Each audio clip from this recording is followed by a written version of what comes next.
ஆண்டவர் டிஎம்எக்ஸ் முறுக்கு கம்பிகளின் அரசர்.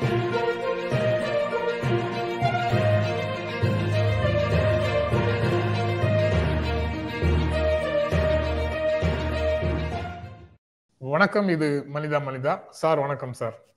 வணக்கம்ங்க. வணக்கம். இந்தியா முழுவதும் பரபரப்பாகவும் சோகமாகவும் அதிர்ச்சியாகவும் ஒரு செய்தி தான் ஓடிக்கிட்டே இருக்குது. மல்யுத்த வீராங்கனை வினேஷ் போகத் ஃபைனல் போறாங்க, தங்கமோ வெள்ளியோ கொண்டு வந்து சேர்க்க போறாங்க அப்படின்னு நினைச்சிட்டு இருந்தது போய் தகுதி நீக்கம் செய்யப்பட்டிருக்கிறார் அப்படின்ற செய்திகள் ஃபுல்லா இருக்குது.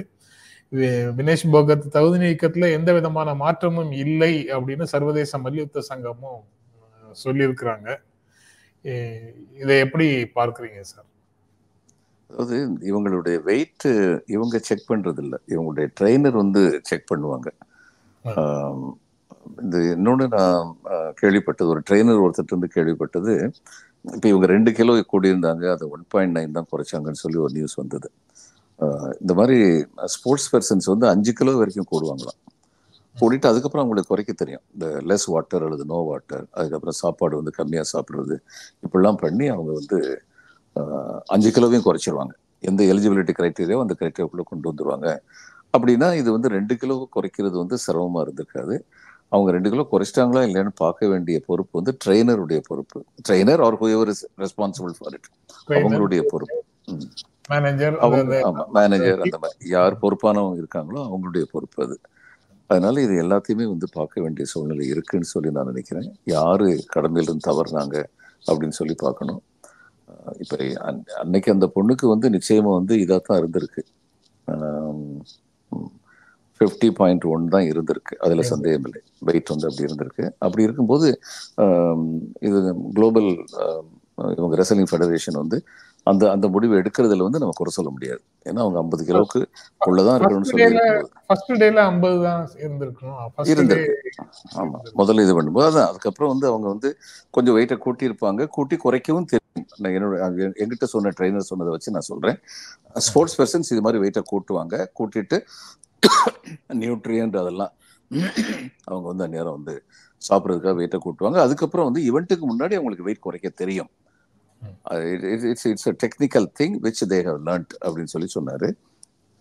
அதனால முதல் நாள் கரெக்டாக இருந்து அடுத்த நாள் கூடி இருக்கு அப்படின்னா அது என்னங்கிறத பற்றி இன்டர்னலாக வந்து நம்ம வந்து உங்கள்கிட்ட போய் குளோபல் ரெஸ்லிங் ஃபெடரேஷன் போய் சண்டை போடுறதை விட உண்மையில் உள்ளுக்குள்ளே என்ன நடந்தது அப்படிங்கிறத பற்றி கொஞ்சம் தீவிரமாக வந்து பார்க்கணும் அப்படின்னு சொல்லி நினைக்கிறேன் நான்.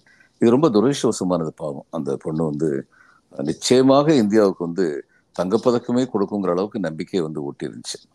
அப்படி இருந்த பொண்ணு வந்து இது மாதிரி வந்து டிஸ்குவாலிஃபை ஆயிடுச்சு அப்படிங்கிறது வந்து ரொம்ப வருத்தத்துக்குரியது. ஆனால் she is a very talented person. இதுக்கு முன்னாடி காயங்கள்லாம் ஏற்பட்டிருக்கு, அதுலேருந்து மீண்டு வந்திருக்கிறதுங்கிறத பார்க்கும்போது இப்பயும் வந்து நிச்சயமாக இதுலேருந்து மீண்டு வந்துடும் அப்படிங்கிற நம்பிக்கை நமக்கு இருக்கு. இதை நம்ம ரொம்ப பெரிய பிரச்சனையாக, உலகத்தில் உள்ள பெரிய பிரச்சனையாக பார்க்க வேண்டியதில்லை.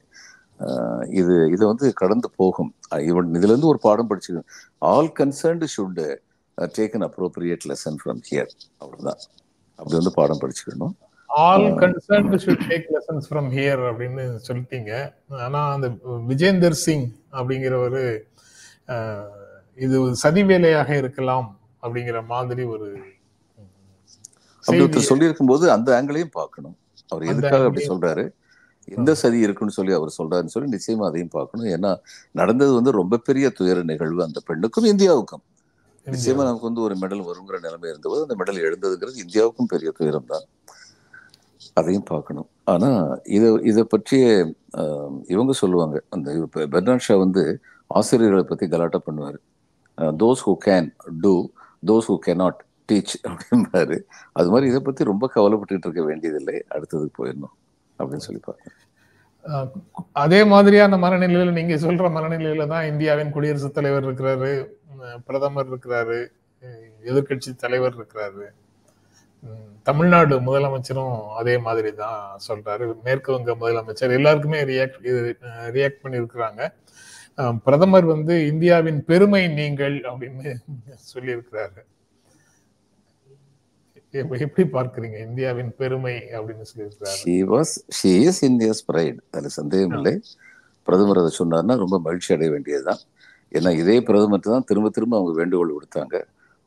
இவங்க மல்யுத்த வீராங்கனைகள் மேல வந்து ஒருத்தர் வந்து தவறுதல் அத்துமீறி நடக்கிறாரு அப்படின்னு சொல்லி. அந்நேரம் எந்த ரியாக்ஷன் யாரும் காமிக்கல. அவர் மேல ஒரு எஃப்ஐஆர் போடுறதுக்கே டெல்லி போலீஸுக்கு வந்து கோர்ட் வந்து ஆர்டர் போட வேண்டியிருந்துச்சு அப்படிங்கிற நிலைமை தான் இருந்தது. இன்னைக்கு வந்து அவர் ரெக்கக்னைஸ் பண்ணிட்டாரு, ஷீ இஸ் இந்தியாஸ் பிரைட்னு ரெக்கக்னைஸ் பண்ணிட்டாருன்னா நிச்சயமா சந்தோஷப்பட வேண்டியதுதான்.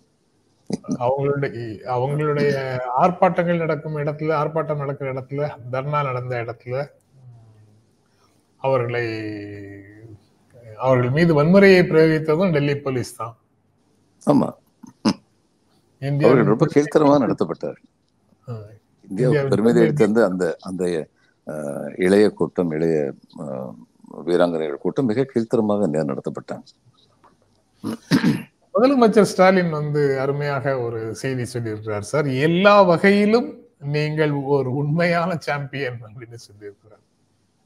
அது எல்லா வகையிலும் அப்படிங்கிறதுல வந்து நிறைய எல்லாமே அடங்கி போச்சு. இருக்கலாம், நான் அவ்வளவு டீப்பா அதை பார்க்கல. அது ஒரு மிகப்பெரிய ஆறுதல் அவங்களுக்கு சொன்னதான் நான் பார்த்தேன். ஏன்னா அந்த பெண்ணுக்கு ஏற்பட்ட இழப்புங்கிறது ரொம்ப பெரிய இழப்பு. அப்படிங்கும்போது இதுல வந்து மெடல் வாங்குறவங்க பாருங்க, மெடல் வாங்குற நேரத்துல பல பெண்கள் வந்து கண்ணீர் விட்டுருவாங்க. ஆண்களே வந்து they will be in tears.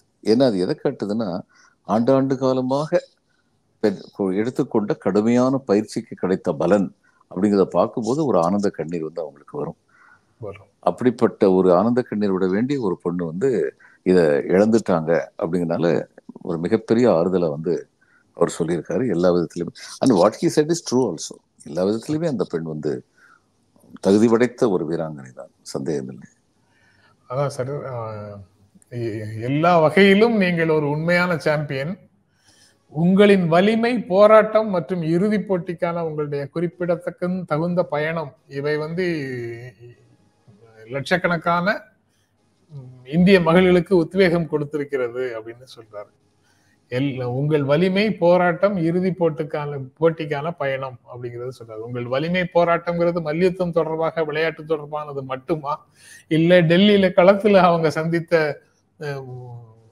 அநீதிக்கு எதிரான போராட்டத்தின் அவர்களுடைய வலிமையுமா அப்படிங்கிறது தான். அந்த எல்லா வகையிலும் நீங்கள் சாம்பியன் அப்படிங்கிறதுல நமக்கு பொருளாக கூடுதலாக சில விஷயங்கள் தெரியுது. ஆமா, அந்த போராட்டத்திலையும் அவங்க வந்து சாம்பியன் தான், அதையும் மேம்படுத்த அவர் சொல்லியிருப்பாரு. அதுக்கப்புறம் சார், இன்னொரு தோல்வியும் கிரிக்கெட் ரசிகர்களுக்கு மிகப்பெரிய அதிர்ச்சியையும் சோகத்தையும் கொடுத்திருக்குது. அது இலங்கையோடு இந்தியா நடத்தின போட்டி, கிரிக்கெட் போட்டி. அதுல கேப்டன் வந்து ரோஹித் சர்மா கேப்டனான்னு எனக்கு இப்ப தெரியல. ரோஹித் சர்மா சொல்றாரு, இந்த தோல்வியோடு உலகம் அழிந்து விட போவதில்லை அப்படின்னு சொல்றாரு. அது ரொம்ப இந்த விளையாட்டு செய்திகள்லயே ரொம்ப பாசிட்டிவான ஒரு வைபா கொடுத்த மாதிரி இருந்தது. அவங்க நார்மலா தலையில கை வச்சுட்டு உட்கார்ந்துருவாங்க, ஐயோ போச்சே அப்படின்னு சொல்லிட்டு இருப்பாங்க. அவர் வந்து தீவிரமாக இந்த கருத்தை சொல்றாரு, இந்த தோல்வியோட உலகம் அழிஞ்சிட போவதில்லை அப்படின்னு சொல்றாரு. எப்படி பாக்குறீங்க சார்? அது சரியான பாசிட்டிவான ஒரு ஸ்டேட்மெண்ட் நான் பாக்குறேன். அப்புறம் இன்னொன்னு என்னன்னா, இது எதிரியுடைய பலத்தை நம்ம சரியா வந்து புரிஞ்சுக்கணும். இதுல வந்து போன தடவை ஆஸ்திரேலியாவில் வந்து நம்ம தோத்தோம். அது வரைக்கும் ஒரு மேட்ச்ல கூட தோக்காம போய் ஏன் ஆஸ்திரேலியா தோத்தோம்னா, Australia found out the strength of the Indian team and neutralised. அவங்கள பவுண்டரி அடிக்கவே விடல ஆஸ்திரேலியா வந்து. They restricted them. நம்ம அதை வந்து எதிர்பார்த்திருக்கணும், இவங்க அப்படிப்பட்ட டீம் அப்படின்னு சொல்லி எதிர்பார்த்திருக்கணும். அது எதிர்பாராதனால தோல்வி கிடைச்சு. அதே மாதிரி இப்ப ஸ்ரீலங்கா விளையாட்டுலயும் நம்ம என்ன தவறுகள் செய்திருக்கிறோங்கிறத பார்க்கணும். ஸ்ரீலங்காவை நிச்சயமா பாராட்டணும். ஒரு காலத்துல நான் சின்ன பையனா இருந்தபோது அந்த ஸ்ரீலங்கா டீம் வந்து மெட்ராஸ் தான் வருவாங்க, சென்னைக்கு தான் வருவாங்க விளையாடுறதுக்கு. இவங்க வந்து இந்தியன் கிரிக்கெட் டீமுக்கு டைம் இல்லைன்னா லீக் டீம் இருக்குல்ல, அது கூட விளையாடுவாங்க. அது அவங்களுக்கும் டைம் இல்லைன்னா லோயலா காலேஜ் டீம்ல விளையாண்டு திரும்பி போவாங்க அப்படின்லாம் சொல்லுவாங்க. அந்த அளவுக்கு அவங்க வந்து அந்நேரம் வளர்ந்துகிட்டு இருந்தாங்க. ஆனா எப்படிப்பட்ட வளர்ச்சியை அடைஞ்சிருக்காங்க அப்படிங்கிறத நம்ம பார்த்துருக்கோம். அதே மாதிரி இன்னைக்கே ஒன்று சொல்றேன், பங்களாதேஷ் அது மாதிரி ஒரு வளர்ச்சியை வந்து வெகு வேகமாக அடைந்து கொண்டிருக்கிறது. அதை விட வேகமா வந்து ஆப்கானிஸ்தான் அடைஞ்சிடும். இதெல்லாம் வந்து நமக்கு தெரியணும். இவங்க வந்து இந்த அளவுக்கு வந்து வளருவார்கள் அப்படிங்கிறனால அது தகுந்தபடி நம்மளை ஆயத்தப்படுத்திக்கணும். இந்த சின்ன கண்ட்ரி தானே, இவங்களுக்கு என்ன ட்ரைனிங் இருக்குங்கிற மாதிரியான ஒரு அலட்சிய போக்கு நம்மகிட்ட இருக்கக்கூடாது. ஆனா ஈக்குவலான டீமா இருந்ததுன்னு வச்சுக்கோங்களேன். பெரும்பாலும் பல டீம்கள் வந்து ஈக்குவலா இருந்ததுன்னா அன்றைய நாளோட பெர்ஃபார்மன்ஸ் தான் வந்து வெற்றியை தீர்மானிக்குது. இன்ஈக்குவலாக சமமில்லாத அணிகளாக இருந்தால் மட்டும்தான் தொடர்ந்து ஒரு அணியை வந்து நாம ஜெயிக்க முடியும். நம்ம அல்லது அந்த அளவுக்கு நம்ம வலிமையாக இருக்கணும், நம்ம வலிமை ரொம்ப எக்ஸ்பிளிசிட்டா வெளியில தெரியணும் அப்படிங்கிற மாதிரி இருந்தால் மட்டும்தான் அது சாத்தியம். அதனால இதுல கிடைக்கக்கூடிய வெற்றி தோல்விகள்ல கவலைப்படுவது, சோர்ந்து இருப்பது, அதுல எல்லாம் ஏதேனும் பொருள் இருக்கா? இல்ல, பொருள் இல்ல. ஏன்னா Sri Lankan team is an equal team. அவங்க வந்து வேர்ல்டு கப் ஜெயிக்கலையா? ஜெயிச்சிருக்காங்க. அப்ப அது நிச்சயமா நமக்கு ஈக்குவல் டீம் அவங்க. அதனால அவங்க அன்னைக்கு தேதிக்கு வந்து இப்ப இவங்க வந்து மொத்தம் லெஸ் தென் 100ல வந்து இவங்க வந்து இந்தியா வந்து ஆல் அவுட் ஆனது இல்லையா? ஆஸ்திரேலியா அது மாதிரி ஆல் அவுட் ஆனது இல்லையா?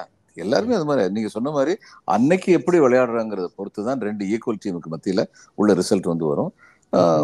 இந்த தரம் வந்து இந்தியா வந்து நல்லா விளையாடல, ஸ்ரீலங்கா நல்லா விளையாண்டாங்க. அவ்வளவுதான். அந்த அளவுக்கு தான் இதை பார்க்கணும். அடுத்த மேட்சை நோக்கி போகணும்.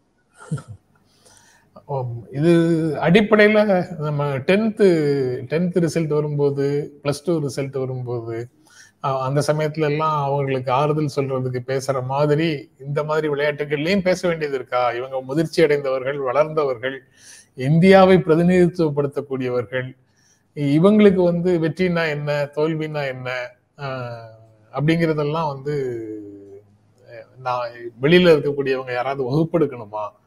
அல்லது இவங்க வந்து மக்கள் கொடுக்கிற அழுத்தங்களுக்கு ஆள்பட்டு இந்த மாதிரி எல்லாம் பேச வேண்டிய நிலை வருதா? இப்ப இவர் பேசுனது அதுல அந்த அழுத்தங்களுக்கு சிக்காம பேசியிருக்கிறாரு ரோஹித். ஆனா இதுவரைக்கும் இந்த மாதிரி யாரும் வெளிப்படையாக பேசின மாதிரி பேசுனதில்ல. அதுக்கப்புறம் மக்களுடைய அழுத்தத்துக்கு பதில் சொல்ல வேண்டிய கட்டாயம் இருக்கும். இன்னைக்கு அவர் தான் ஒரு பதில் சொல்லியிருக்காரு, நல்ல பதிலா சொல்லியிருக்காரு அப்படின்னு நான் நினைக்கிறேன். இன்னொன்னு ரொம்ப தெரிஞ்சுக்க வேண்டியதுங்க, இந்தியன் டீம்னு சொல்ற இவங்க ஒன்றும் இந்தியாவை ரெப்ரசென்ட் பண்ணவே இல்லையே. பிசிசிஐன்னு ஒரு என்ஜிஓ இருக்கு, அந்த என்ஜிஓடைய டீம் இவங்க என்ன இந்தியன் டீம் அவ்வளோ ஒன்றும் கிடையாது. இவங்க இந்த இந்தியன் டீம் இந்த இவங்களெல்லாம் செலக்ட் பண்றது யாரு? இந்தியன் கவர்மெண்ட்டை செலக்ட் பண்ணுது. அந்த பிசிசியோடைய செலக்ஷன் டீம் வந்து இவங்களை செலக்ட் பண்ணுது. ஒலிம்பிக்கு போறாங்க, சவுத் ஏஷியன் கேம்ஸுக்கு போறாங்கன்னு சொல்லும்போது இந்தியன் கண்டிஜென்சி போகுது அங்க வந்து. இது நம்ம நல்லா புரிஞ்சுக்கணும். இது பிசிசி, இது வந்து இந்த கிரிக்கெட் வந்து ஒரு மிகப்பெரிய மார்க்கெட்டிங் டெக்னாலஜி நல்லா பயன்படுத்தி அவங்க வந்து ஏகப்பட்ட பணத்தை வந்து சேர்த்துருக்காங்க. அதை பத்தி நமக்கு ஒன்றும் வருத்தம் இல்லை. அவங்க நல்லா வந்து இது பண்றாங்க, மார்க்கெட் பண்றாங்க. இப்ப கபாலின்னு ஒரு படம் வந்துச்சு, அந்த படம் ரொம்ப பிரமாதமா ஓடுனது காரணம் the way it was marketed also was important. எல்லா ஐடி கம்பெனில இருந்தும் டிக்கெட் வாங்க வச்சு ஆஃபீஸ் டயத்துல ஃப்ரீயா வந்து அவங்களை சினிமா பார்க்க அனுப்பி வச்சாங்க. அப்படி ஒரு மார்க்கெட்டிங் டெக்னிக் வந்து ஒருத்தருக்கு தெரிஞ்சிருந்தது. இதுல இருந்து பெங்களூர்ல இருந்து காலையில ஃபிளைட்டு கிளம்பும், பிரேக்ஃபாஸ்ட் கொடுப்பாங்க, அடுத்து வந்து நேராக போய் கபாலி படம் பார்ப்பாங்க, பார்த்துட்டு அதுக்கப்புறம் வந்து ஃப்ளைட்ல வந்து திரும்பி வரும்போது ஸ்நாக்ஸ் கொடுப்பாங்க. இந்த மாதிரி வந்து ஃப்ளைட்ல வந்து டீம் அனுப்புனாங்க. இதெல்லாம் எந்த படத்துக்கு நடந்திருக்கு? அந்த படத்துக்கு நடந்தது. அது மாதிரி இந்தியாவில் வந்து கிரிக்கெட் வந்து ரொம்ப அபரிதமான வளர்ச்சி அடைஞ்சிருச்சு. இன்ஃபேக்ட் இது வந்து மற்ற இதெல்லாம் கேம்ஸ் எல்லாம் முழுங்கிட்டே இருக்குங்கிறது ஒரு பெரிய துயரமான ஒரு விஷயம். ஆனா இதை வந்து ஏதோ இந்தியா தோத்துருச்சுங்கிறது ஒரு மாயை. இது இந்தியா ஒன்றும் தோக்கல, பிசிசியோடைய டீம் தோத்துச்சுங்கிறது தான் உண்மை. அதே மாதிரி தான் எல்லா இடத்துலையும், பாகிஸ்தான்லயும் அது மாதிரி தான், இங்கிலாந்துலயும் அது மாதிரி தான். நீங்க வந்து ஒலிம்பிக்ல தோத்துட்டோம், சவுத் ஏஷியன் கேம்ஸ்ல தோத்துட்டோம் அப்படின்னா இந்தியா தோத்துச்சுன்னு சொன்னா அதுல அர்த்தம் இருக்கு. ஏன்னா அது வந்து Indian contingency. So there is a difference between the two. Whatever it is, இந்த கேம்ல வந்து இவ்வளவு எதிர்பார்ப்பு இருந்தது. இன்னொரு நாட்டுடைய டீமோட இந்த நாட்டு டீம் வந்து விளையாட போச்சுன்னு சொன்னாங்க. தோத்துச்சுன்னு சொல்லும்போது இவர் வந்து அதை எதிர்கொண்ட விதம் வந்து பாராட்டத்தக்கது நினைக்கிறேன். ரோஹித் சர்மா பேசின இப்ப ஒலிம்பிக்ஸ்ல பார்த்தா கூட table tennis, shuttle, badminton, TT, table tennis, even வாலிபால்ல கூட சைனா வந்து நிறைய பெர்ஃபார்ம் பண்ணுது சார். இந்த டேபிள் டென்னிஸ் அண்ட் பேட்மிண்டன்ல சைனா, கொரியா, தைப்பை, இதெல்லாம் தான் வந்து இந்த பகுதியில அது கொளிச்சிருக்கிறதுக்கு என்ன காரணம்? அந்த கேம் வந்து அவ்வளவு தூரம் அந்த பகுதியில வலிமையாக இருக்கிறாங்க, அது என்ன காரணம் தெரியலங்க. அதாவது தலச்சேரியில இருந்து தான் இந்தியாவில் ஒரு இப்ப சர்க்கஸ் வந்து மேனகா காந்தி புண்ணியத்துல சர்க்கஸே வந்து இல்லாம போச்சு. ஏன்னா அனிமல்ஸை வந்து பயன்படுத்தக்கூடாதுன்னு சொன்னதுனால அனிமல்ஸ் இல்லாம சின்ன குழந்தைங்க வந்து சர்க்கஸை என்ஜாய் பண்ண மாட்டாங்க. அதனால சர்க்கஸ் வந்து இன்னைக்கு நசிச்சு போச்சு.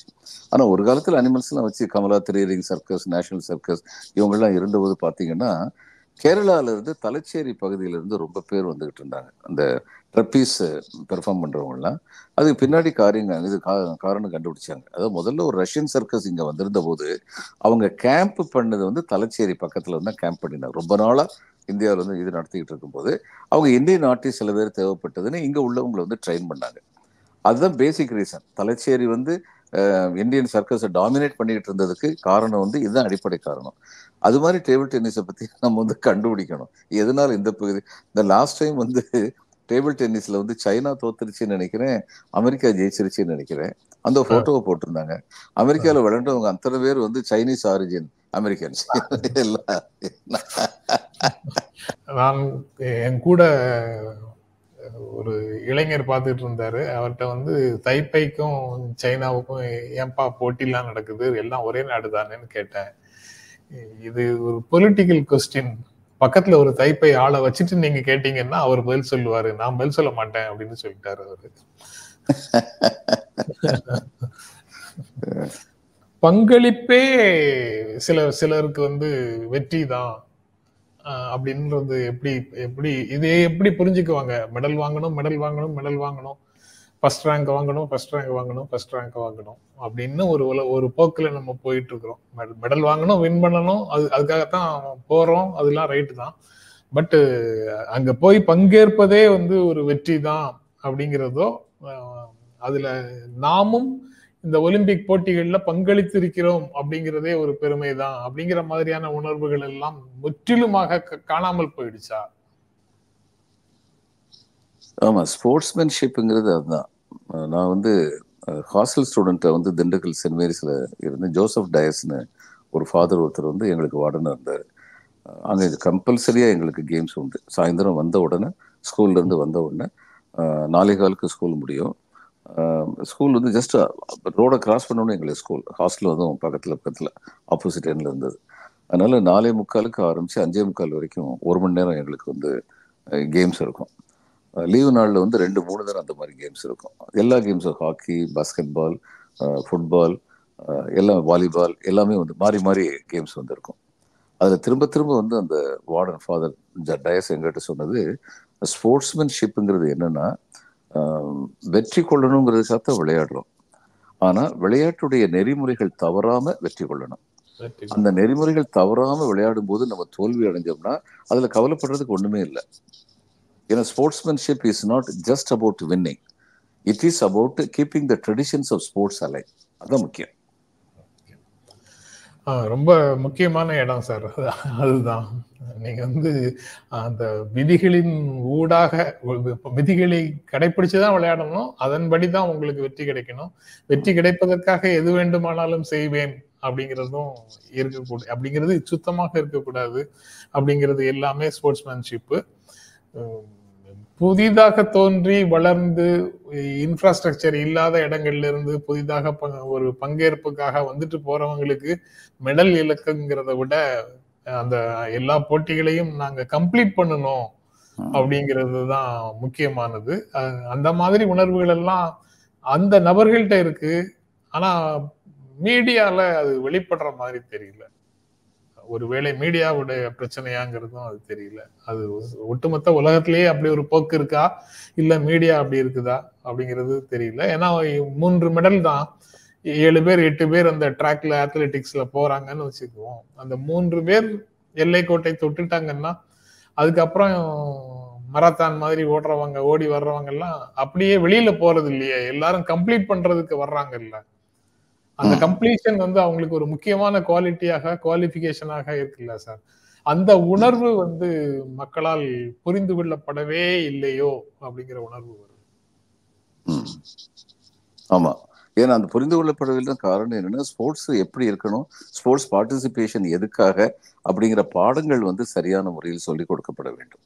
இதுல வந்து ட்ரஃபால்கர்ங்கிற இடத்துல வந்து நெல்சன் வந்து நெப்போலியனை வந்து தோற்கடிச்சிட்டாரு. அந்த நெப்போலியன் வந்து தோற்கடிக்கப்பட முடியாத மாவீரனா இருந்தவர். நெல்சன் ஒரு கண்ணு இல்லாதவர். அந்த இது சி கேப்டன் ஷிப் அவர் தோற்கடிச்சார். அதனுடைய நினைவாக ட்ரஃபால்கர் ஸ்கொயர் அப்படின்னு சொல்லி லண்டன்ல வந்து அந்த ஒரு ஸ்கொயருக்கு வந்து பேர் வச்சிருக்காங்க. அங்க புறாக்கள் வந்து நம்ம தோல் மேல வந்து உட்காரும். ஏன்னா புறாக்களுக்கு உணவு கொடுப்பாங்க. புறாக்களுக்கு தெரியும் நம்மளை யாரும் தொந்தரவு பண்ண மாட்டாங்க. இந்த ட்ரஃபால்கர் இதை பற்றி ஒரு I forget the name of the British historian. அவர் வந்து சொன்னாரு, Trafalgar was won in the public schools of England அப்படின்னு சொன்னார்.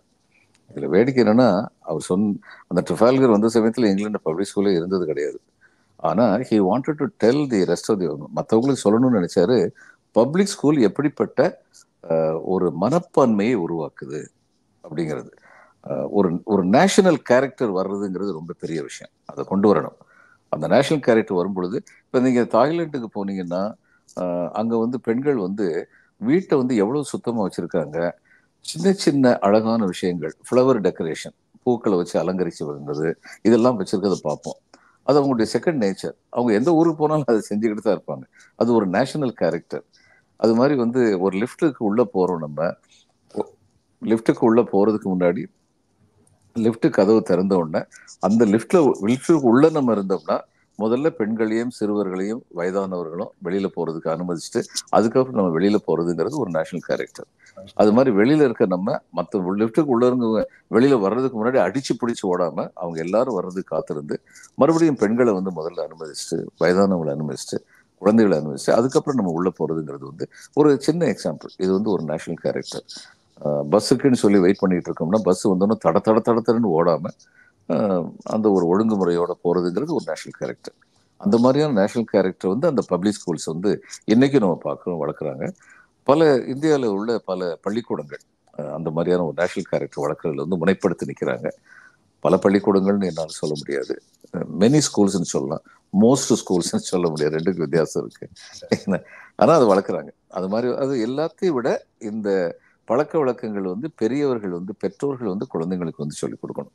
அப்படி சொல்லிக் கொடுக்கறது ரொம்ப தேவை நினைக்கிறேன். நீங்க பள்ளிக்கூடங்கள் அப்படின்னு சொல்லும்போது அரசு பள்ளிகள் ஒண்ணு,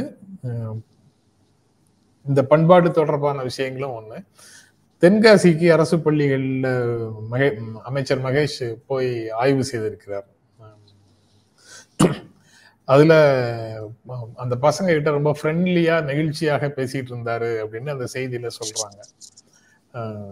நல்ல கல்லூரிக்கு போகணும், அப்பா அம்மா கஷ்டம் தெரிஞ்சு படிக்கணும் அப்படின்னு சொல்லியிருக்காரு. அப்பா அம்மாவை மதிக்கணும், அப்பா அம்மாவை வணங்கணும் அப்படின்னு எல்லாம் பிரபலமான யாராவது சொன்னாங்கன்னா அவரு எவ்வளவு பெரிய மனிதர், எவ்வளவு நல்ல ஆலோசனையும் அறிவுரையும் சொல்லியிருக்காருன்னு சொல்வதற்கு பலர் வந்துடுறாங்க. ஆனா மகேஷ் பொய்யாமொழி போய் ஒரு இடத்துல எதையும் சொன்னாருன்னா அந்த மாதிரி சொல்றதுக்கு அவங்க எல்லாம் வருவாங்களான்னு தெரியல. ஆனா அப்பா அம்மா கஷ்டம் உணர்ந்து படிக்கணும், நல்ல கல்லூரிக்கு போகணும் அப்படின்னு ஒரு மோட்டிவேஷன் வந்து அவர் கொடுத்து பேசியிருக்கிறாருங்க. அது ஒரு செய்தியாக ஆகி இருக்குது. எப்படி பாக்குறீங்க சார்? அது ரொம்ப வரவேற்க தகுந்த ஒரு விஷயம். அதாவது மகேஷ் வந்து இளைய தலைமுறையை சேர்ந்த அமைச்சர். நம்ம எல்லாருக்கும் வந்து கம்ப்ளைண்ட் என்னன்னா இன்னைக்கு இளைய தலைமுறையில வந்து எப்படி இருக்கணுங்கிறத சொல்லிக் கொடுக்கறதுக்கே யாரும் தயாரா இல்லைங்கிற மாதிரி ஒரு பரவலான பேச்சு இருக்கு. அந்த நேரத்துல அது எல்லா காலங்கள்லயும் ஆமா ஒரு ஒரு ஒரு கொட்டேஷன் கொடுக்குறேன். பெரியவங்க பேசுறது சின்னவங்க கேட்கறதே இல்லை, மரியாதை இல்லாம இருக்கிறாங்க, தான் தோன்றித்தனமா இருக்காங்க, இப்படி எல்லாம் கம்ப்ளைண்ட் பண்ண பெரிய ஒரு பேர் வந்து சாக்ரட்டிஸ். ஸோ அவர் காலத்துல இருந்து இப்படித்தான் இருக்கு. பெரியவங்க சின்னவங்களை பத்தி இளையவர்களை பத்தி பேசுறது இப்படித்தான் இருக்கு அப்படின்னு சொல்லி நமக்கு தெரியுது. ஆனால் அன்பில் வந்து இது மாதிரி வந்து பேசியிருக்காருங்கிறது ரொம்ப வரவேற்க தகுந்த ஒரு விஷயம். முக்கியமான விஷயம், பெற்றோருடைய கஷ்டத்தை உணர்ந்து நீங்க படிக்கணும் அப்படின்னு சொல்லியிருக்கிறது வந்து ரொம்ப வரவேற்க தகுந்த ஒரு விஷயம், சந்தேகமே இல்லை. அப்புறம் ஒன்றிய அரசினுடைய கஷ்டமாக உணர்ந்து மாநில அரசுகளும் செயல்படணும் சார். ஒரே அடியா ஒன்றிய அரசு நெருக்கடிக்கு உள்ளாக்கிடக்கூடாது. இந்த இன்சூரன்ஸ் ஜிஎஸ்டி பத்தி நேற்று பேசணும் sir. GST on insurance premium, அது தொடர்பாக நிதியமைச்சர் சொல்லியிருக்கிறாங்க. அந்த ஜிஎஸ்டி ஆன் இன்சூரன்ஸ் பிரீமியம் நீக்கும்படி ஒரு பரிந்துரையை எதிர்கட்சிகள் ஆளும் மாநிலங்கள்ல சேர்ந்தவர்களும் அடுத்த ஜிஎஸ்டி கவுன்சில் மீட்டிங்ல கொடுங்க, அப்போது அது நீக்கப்படும் அப்படின்னு. நீக்கப்படும் சொல்லல, நீங்க அதை கொடுங்க, எல்லாம் கவுன்சில் எடுத்த முடிவு தானே, அங்க எல்லாரும் பேசாம இருந்தீங்க அப்படின்னு சொல்ற மாதிரி இதை சொல்லியிருக்கிறாங்க. அங்க போய் அந்த ப்ரொபோசலை கொடுங்க அப்படின்னு சொல்லியிருக்கிறாங்க. அதை எப்படி பாக்குறீங்க? பிடிஆர் வந்து ரொம்ப தெளிவா சொல்லிட்டாரு. இந்த ஓட் பெர்சன்டேஜ் வந்து இவங்களுக்கு வந்து ரொம்ப அதிகமா இருக்கு, சென்ட்ரல் கவர்மெண்ட். சரியான நம்பர் சொல்ல தெரியல, ரொம்ப அதிகமா இருக்கு. இப்ப அவங்க நினைச்சாங்கன்னா இந்த ஜிஎஸ்டி கவுன்சில்ல அவங்களுக்கு வந்து மாநிலத்திலேயே வந்து 10-12 மாநிலங்கள்ல வந்து அவங்களுக்கு வந்து ஆட்சியில் இருக்காங்க. அப்போ சென்ட்ரல் கவர்மெண்ட்டும் இந்த 10-12 மாநிலங்களும் சேர்ந்து ஓட்டு போட்டா மற்ற மாநிலங்கள் வந்து என்னமே செய்ய முடியாது. ஏன்னா அவங்க மைனாரிட்டி அங்க வந்து. அப்ப இன்னைக்கு வந்து இவங்கெல்லாம் வந்து இவங்க ஆள்ற இது மாநிலங்கள்ல எல்லாம் வந்து இப்போ ரெசல்யூஷன் பாஸ் பண்ணிட்டு அங்க ஜிஎஸ்டி கவுன்சில போய் சொன்னாலுமே இந்த மாநிலங்களுடைய ஓட்டு வந்து அங்க மைனாரிட்டி ஓட்டு தான். இப்ப இது வந்து பொறுப்பை தட்டி கழிக்கிறது. இவங்களுக்கு வந்து ஏத்துக்கிறாங்களா இல்லையா இவங்க சொல்றத? ஜிஎஸ்டி இது வந்து நீங்க வந்து இதுக்கு போடக்கூடாது, இன்சூரன்ஸ் பிரீமியத்துக்கு வந்து நீங்க சொல்லக்கூடாது, பே பண்ண சொல்லக்கூடாதுன்னு சொல்றது சரியா தவறா? அப்படி சரியா இருந்ததுன்னா இவங்களே அந்த ரெசல்யூஷனை கொண்டு வரலாமே ஜிஎஸ்டி கவுன்சில்ல. இதுக்கு எதுக்கு நீங்க எதிர்கட்சிக்காரங்க பேசுனீங்கன்னா நாங்க ஒண்ணும் செய்ய மாட்டோம், உங்க ஆளுங்களே வந்து தான் பேசணும்னு சொன்னா அது என்ன பேச்சு? நீங்க நீங்க இப்ப சொல்லும் போது அநேகமா ராஜ்யசபாலையா மக்களவையிலையா தெரியல சார், போன டேர்ம்ல பிரதமர் வந்து ஒவ்வொரு ஸ்டேட்டா சொல்ல no Congress, no Congress, no காங்கிரஸ்னு எல்லா பிஜேபி எம்பிஸும் சத்தம் போட்டுட்டு இருந்தாங்க. அதாவது காங்கிரஸ் இல்லாத இடத்து இந்தியாவை நோக்கி போறோங்கிறதுக்கு ஒவ்வொரு ஸ்டேட்டா, குஜராத்ல என்னாச்சு காங்கிரஸே இல்ல, மகாராஷ்டிரால என்னாச்சு காங்கிரஸே இல்ல அப்படின்னு ஒவ்வொரு ஸ்டேட்டா சொல்லிட்டே வந்தாரு. மக்களிடத்துல செல்வாக்கு யாருக்கு இருக்கு, எத்தனை மாநிலங்கள்ல ஆட்சிக்கு யார் இருக்காங்கன்னு சொல்லும் போது எல்லாம் காங்கிரஸ் எங்கேயுமே இல்ல, 2 சீட்ல இருக்கீங்க, 3 சீட்ல இருக்கீங்க அப்படின்னு சொல்வதற்கு எல்லா மாநிலங்கள், பெரும்பாலான மாநிலங்கள்ல பிஜேபி அல்லது பிஜேபியினுடைய கூட்டணி கட்சிகள் தான் ஆட்சியில இருக்கு அப்படின்னு சொல்வதற்கு எல்லா போரத்தையும் பயன்படுத்திக்கிறாங்க. இந்த மாதிரி ஒரு நல்ல விஷயம் ஏதாவது செய்யணும்னா அது எதிர்கட்சிகளுடைய பொறுப்பாக போயிடுது. அவங்க அதை முன்னெடுத்து செய்யணும்னு ஆயிடுது. எங்க கிட்ட இத்தனை உறுப்பினர்கள் இருக்காங்க, நாங்களே கொண்டு வந்துடுறோம் அப்படின்னு அதை கொண்டு வர மாட்டேங்கிறாங்க. அது என்ன அரசியல் என்று புரியவில்லை. அது டெஸ்ட்ரக்டிவ் பாலிடிக்ஸ், அவ்வளவுதான், வேற என்ன? Are irresponsible politics. irresponsible politics. அதுக்கப்புறம் இன்னும் ஒரே ஒரு செய்தி சார். கட்டணம் இல்லாத உணவு தானியங்கள் ஒரு 8 கோடி பேருக்கு, 81 கோடிக்கு பேருக்கு கொடுத்தோம் ஏழை மக்களுக்கு, வறுமை கோட்டுக்கு கீழே இருக்கிறவங்களுக்கு, அவர்களை மேலே கொண்டு வருவதற்காக அவர்களுக்கு அடுத்த 5 வருடங்களும் நாங்கள் எக்ஸ்டெண்ட் பண்ணணும் அப்படின்லாம் தேர்தலுக்கு முன்னால ஒன்றிய அரசு சார்பாக அறிவிப்பு வந்தது. அது உங்களுக்கு நினைவு இருக்கும்னு நினைக்கிறேன் சார். அவங்க எல்லாரும் ரேஷன் அட்டைகளை எலக்ட்ரானிக் கேஒய்சி கொடுத்து வெரிஃபிகேஷன் பண்ணிக்கணும் ரேஷன் கடையில போய் அப்படின்னு ஒரு ஆர்டர் இருக்குது. அது எல்லாரையும் வர சொல்லி ரேஷன் கடைகள்ல இருந்து சொல்றாங்க. அது வந்து ரைட் டு ஃபுட் கேம்பெயின் அப்படின்னு ஒரு அமைப்பு வந்து இந்த மாதிரி ஒரு முயற்சியை நிறுத்துங்கள் அப்படின்னு அரசுக்கு ஒரு கோரிக்கையை வச்சிருக்குது. இதற்கு பதிலாக கடந்த மார்ச் மாசம் சுப்ரீம் கோர்ட்டு 8 கோடி மைக்ரண்ட் ஒர்க்கர்ஸுக்கு, அதாவது மாநிலம் விட்டு மாநிலம் வந்து வேலை செய்யக்கூடிய புலம்பெயர் தொழிலாளர்கள் 8 கோடி பேருக்கு ரேஷன் அட்டை இல்லாம இருக்கிறாங்க. அவங்களுக்கு எல்லாம் ரேஷன் அட்டையை கொடுங்கன்னு உச்சநீதிமன்றம் கொடுத்த ஆணையை செயல்படுத்துங்கள். இந்த மாதிரி பெரும் துயரத்துக்கும் துன்பத்துக்கும் மக்களை ஆள்படுத்தாதீர்கள் அப்படின்னு அந்த அமைப்பு சொல்லுது. இது மக்கள் மத்தியில ஒரு பதற்றத்தை உருவாக்குது. இந்த எலக்ட்ரானிக்ஸ் கேஒய்சி முடிக்கலன்னா, அதை வெரிஃபை பண்ணலன்னா தன்னுடைய குடும்பத்தை சார்ந்த குழந்தைகளுக்கும் குடும்ப உறுப்பினர்களுக்கும் ரேஷன் பொருட்கள் நின்று போய்விட்டால் என்ன செய்வது அப்படிங்கிற ஒரு பதற்றம் வந்து சாதாரண மக்கள் மத்தியில வருது. அதனால இதெல்லாம் நிறுத்துங்க அப்படின்னு அந்த அமைப்பு சொல்லுது சார். இது ஏன் இப்படி செய்யறாங்க, எதுக்காக? கேஒய்சி, ஆதார், அது இதுன்னு எல்லாத்தையும் ஏற்கனவே வாங்கினதுக்கு அப்புறம் தானே இதெல்லாம் கொடுத்துருக்காங்க. அதுக்கப்புறம் இப்ப திரும்ப எதுக்கு ஹெராஸ் பண்றது? ஏன்னா இவங்களுடைய பாலிசியே இது வரைக்கும் என்ன நடந்திருக்குன்னா, புவர் பீப்புளையும் மிடில் கிளாஸ் பீப்புளையும் ஹெராஸ் பண்றதான் இவங்களுடைய பாலிசி எல்லாமே இருந்திருக்கு. இப்போ இதுல வந்து ஸ்டேட் பேங்க்ல வந்து மினிமம் பேலன்ஸ் இல்லைன்னா சரி, இதுக்கு வந்து இவங்களுக்கு ஃபைன் சொன்னாங்க. அதுல சில 1000 கோடி ரூபா வசூல் பண்ணியிருக்காங்களாம். பெருமையா சொல்றாங்க. இதை வந்து இதெல்லாம் வந்து ஹெராஸ்மெண்ட். அதுக்கப்புறம் இன்னொன்று நான் கேட்குறேன், இந்த எல்லாம் வந்து பேடிஎம் மூலியம் பே பண்ணணும், டிஜிட்டல் பேமெண்ட் சொல்லி கொண்டு வந்தாங்கல்ல. இப்போ உலக நாடுகளில் பல நாடுகள் அதை அதிசயமாக பார்க்குறாங்க. அது ஒரு பெரிய சக்ஸஸ் இவர் அடைஞ்சிட்டாருன்னு. நான் இதை பெரிய சக்ஸஸ் நினைச்சிருப்பேன். எப்படின்னா, இதுக்கெல்லாம் வந்து இவங்களுடைய கேட்வே ஒன்னே ப்ரொடியூஸ் பண்ணியிருக்கலாமே, அதை வந்து பாப்புலரைஸ் பண்ணியிருக்கலாம். அதில் சார்ஜ் வந்து சர்வீஸ் சார்ஜ் வந்து கம்மியாக இருப்பாது. இவங்க அமெரிக்கன் எக்ஸ்பிரஸ் வந்து கார்டு பேமெண்ட்டுக்கு வந்து 4% சார்ஜ் பண்ணுறாங்க. அதனால தான் இந்தியாவில் பல இன்ஸ்டிடியூஷன்ஸ் வந்து எஸ்டாப்ளிஷ் பண்ணது அமெரிக்கன் எக்ஸ்பிரஸ் கார்டை வந்து முடியாதுன்னு சொல்கிறாங்க. இந்த விசா, மாஸ்டர் கார்டெலாம் 2% சார்ஜ் பண்ணுறாங்க. இவங்க வந்து 1% கேள்விப்பட்டேன், சிட்டி யூனியன் பேங்க். இப்போ இவங்க இந்தியன் கவர்மெண்ட்டுடைய சொந்த கார்டு ஒன்று இருக்குல்ல, அதுக்கு 0.75% சொல்லாமே. அப்படி சொல்லியிருந்தா சரி, இவங்கெல்லாம் அடையிற லாபம் எல்லாமே இந்தியன் கவர்மெண்ட்டுக்கு வந்திருக்கும்ல. அது மூலம் சார் வந்து நமக்கு வந்து அந்த தொழில் பண்ண வேண்டியதெல்லாம் அரசோட வேலை இல்லைல்ல சார். அப்படியா? அப்ப அது எதுதான் அரசுடைய வேலை இவங்க பண்றதுல? அரசோட வேலைன்னு எதுவுமே கிடையாது. அரசு சுதந்திரமான சந்தை தான் இருக்கணும். அரசு எதுலயுமே தலையிடாது. ஆனா அந்த சுதந்திரமான சந்தையில வந்து எவ்வளவு பெரிய லாபம் வந்து சில ஆட்கள் திரட்ட முடியுது. இதுல என்னன்னா அச்சம் நமக்கு என்ன மேலிடும்னா, அப்படி சுதந்திரமான சந்தையை நீங்க உருவாக்கும் பொழுது நீங்க சில பேருக்கு வந்து பல்லாயிரக்கணக்கான கோடி ரூபாய்கள் வருமானம் ஈட்டுறதுக்கு வாய்ப்பு கொடுக்கும் பொழுது அதுக்கு நீங்க பலன் என்ன அடையிறீங்க? அரசுகிட்ட இருந்தா அந்த மார்க்கெட் இன்டர்வென்ஷன்ஸ் ஃபோர்ஸ்னு சொல்லுவாங்க பப்ளிக் செக்டர். எலக்டோரல் பாண்ட் இருக்கிற வரைக்கும் சொன்னாங்க சார். எலக்டோரல் பாண்ட் வாங்குறாங்க, இது குயிட் ப்ரோக்கோவாக அது நடக்குது. இங்க கொடுத்துட்டு அங்க போய் அந்த ஃபேவர் வாங்குறாங்க, அல்லது அங்க அந்த ஃபேவர் வாங்கிட்டு இங்க வந்து எலக்டோரல் பாண்ட் வாங்கி கொடுக்குறாங்கன்னு எல்லாரும் சொன்னாங்க. சுப்ரீம் கோர்ட் அதை அடைச்சிடுச்சு. இப்ப எப்படி அவங்க தனியாருக்கு நல்லது செய்யறாங்கன்னு எப்படி சொல்ல முடியும்? Level playing. எனக்கு இந்த எலக்ட்ரல் பாண்ட்ல எனக்கு ஒரு சின்ன கேள்வி வருதுங்க. அத்வானியும் அதானியும் ஒரு பைசா கூட எலக்ட்ரல் பாண்ட் வாங்குற மாதிரி தெரியலையே. அப்ப அவங்களுக்கே இவ்வளவு நன்மை செய்யறாரு. அவ்வளவு தூரத்துக்கு தன்னலம் இல்லாத ஒரு பெருந்தன்மையான ஒரு மனிதரா நம்முடைய பிரதமர் இருக்காரு போல. இவங்கெல்லாம் நமக்கு எந்த நன்மையும் செய்யல, அதை பத்தி கவலை இல்லை. நம்ம வந்து லெவல் பிளேயிங் ஃபீல்டு இல்லாம இவங்களுக்கு தொடர்ந்து நன்மை செஞ்சுக்கிட்டே இருப்போம்னு நினைக்கிறாருன்னா மகான் மகரிஷி தெய்வ பிறவி. ரொம்ப நன்றி சார். நாளை தொடர்ந்து பேசுவோம் சார். ஓகே, வணக்கம் சார். வணக்கம்ங்க. வணக்கம்.